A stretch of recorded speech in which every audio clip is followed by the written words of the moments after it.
Hey everyone, welcome back to Hills and Hollers Homestead. Beautiful fall day today here in West Virginia.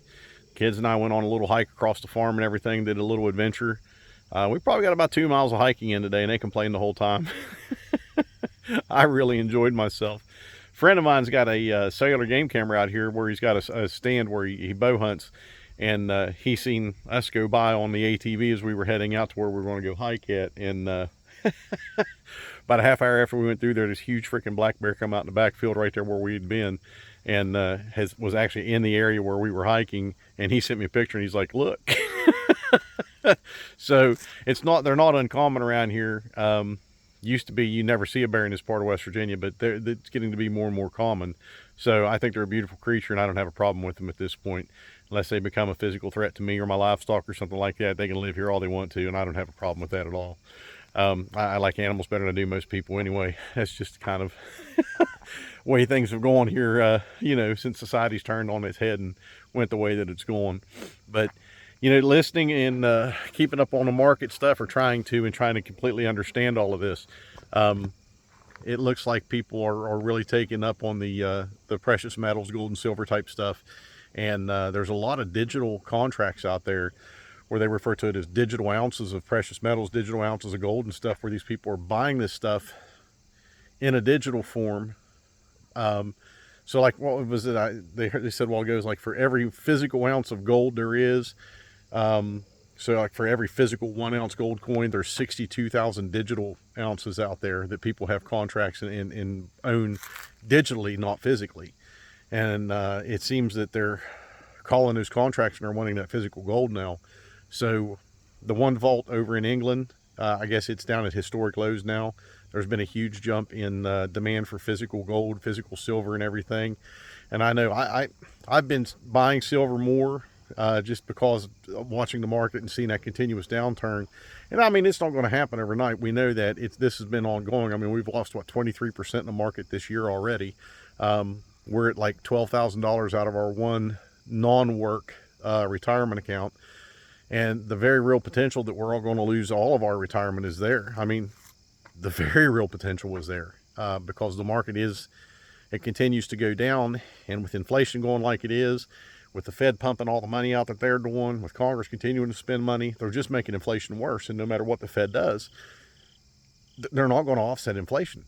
They're actually creating more inflation by doing what they're doing. So, pretty much our economy as we know it within the next year, I'm going to say, is probably just it's going to get to the point where it's going to burn, and we're going to have to let it burn because we can't do anything to stop it. There is no way at this point to stop what's going on and stop what they've caused. And what do? You can't pull all your money out of your retirement. You're going to pay so much in penalties, you're going to lose a huge portion of it anyways. If you try to do that, they're going to tax you to death. I mean, when I took the one non-work retirement that I had in a 401k and I converted it over to a Roth, and the taxes I had to pay, oh my gosh, I was like, you got to be kidding me. But I had to pay a huge amount of taxes to convert it over to a Roth. So, because, if you know the difference between a 401k and a Roth, those differences there. So I said, well, we just won't be doing that anymore.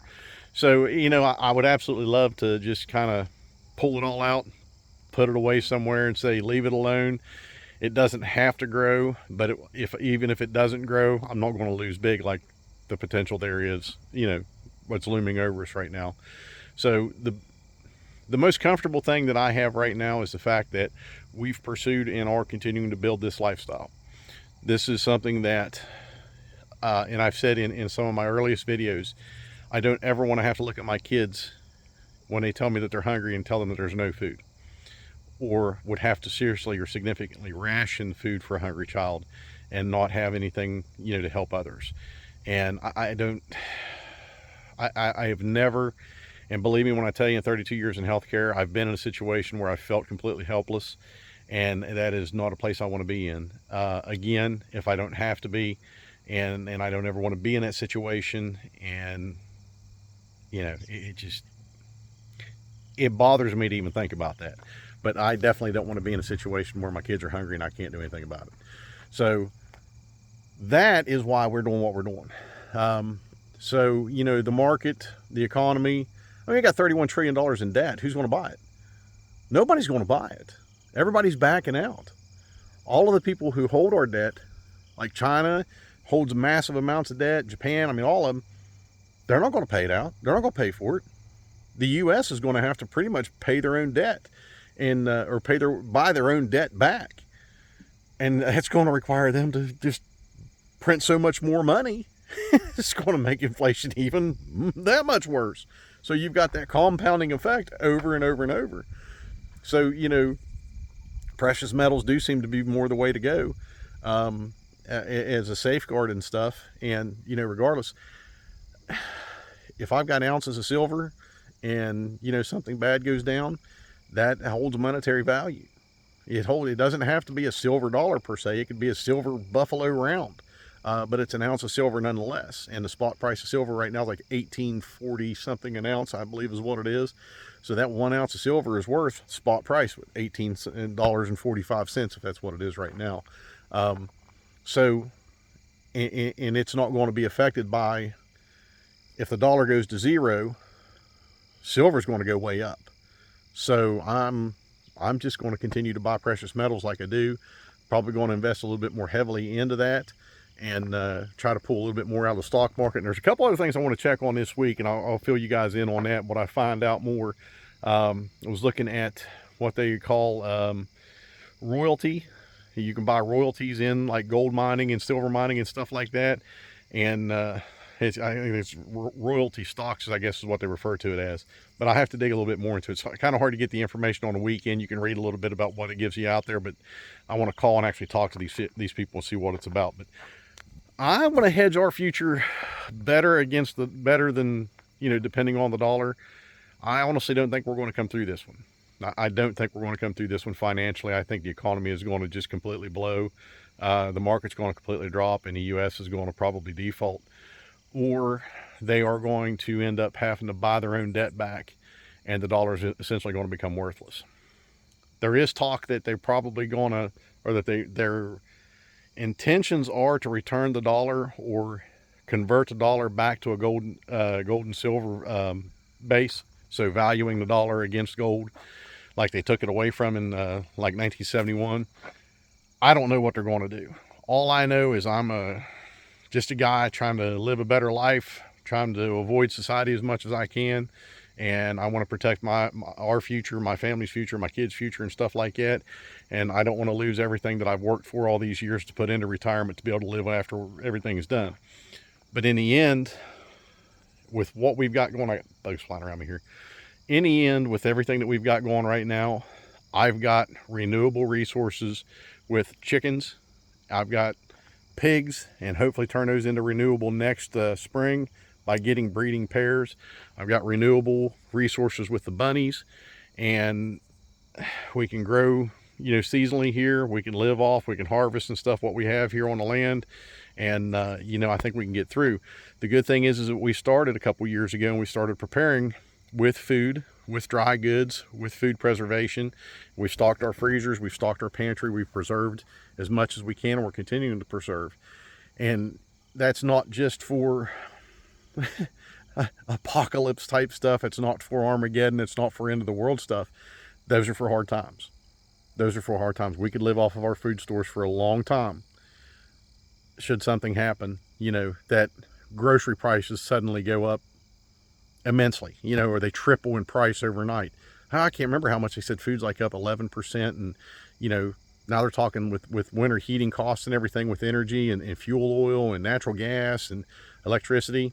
It's just going to just explode. And what do you do?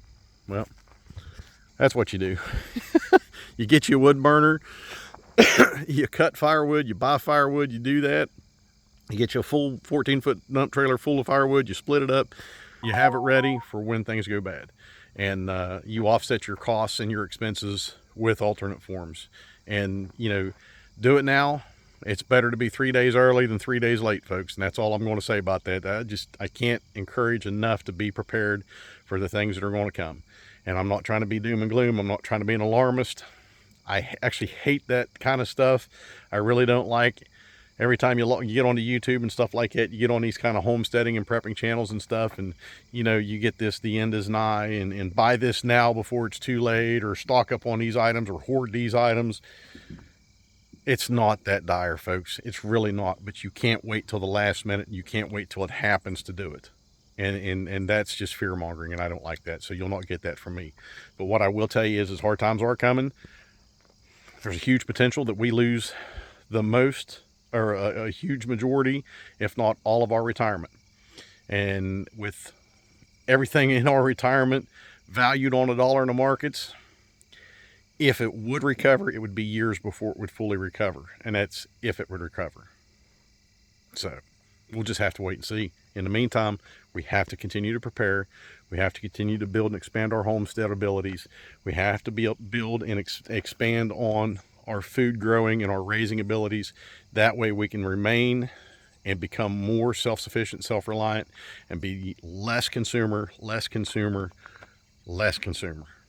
Because when it all goes down the hill, everybody who is a professional consumer at this point, they're going to be kind of left holding a bag, and that bag's going to be empty. That's it. Got things to do, trying to get caught up. The thumbnail that you see on this video of the bear, that is the bear that was in the field 30 minutes after we went right through there. So beautiful, beautiful creature. I love it. I absolutely love it. It's just like I said, it's never a problem to me until it becomes a threat to us or our livestock. As far as I'm concerned, they got a home. That's it, folks. You got to keep working the Starve Ed system. We know it's trying to starve us. Oh, one more thing. 8.7% increased cost of living on Social Security. Did you see that for 2023? They're finally giving them a cost of living increase, 8.7%. Guess where that's coming from? That's coming from me and you. That's coming from our paychecks, because they don't have any other way to pay for it. So that, and then of course the job market, and you know, all the businesses are going flat because of the amount of inflation. There's just so much tying into it. Anyways, we're going to leave it at that. Get prepared, stay prepared, take care, and God bless.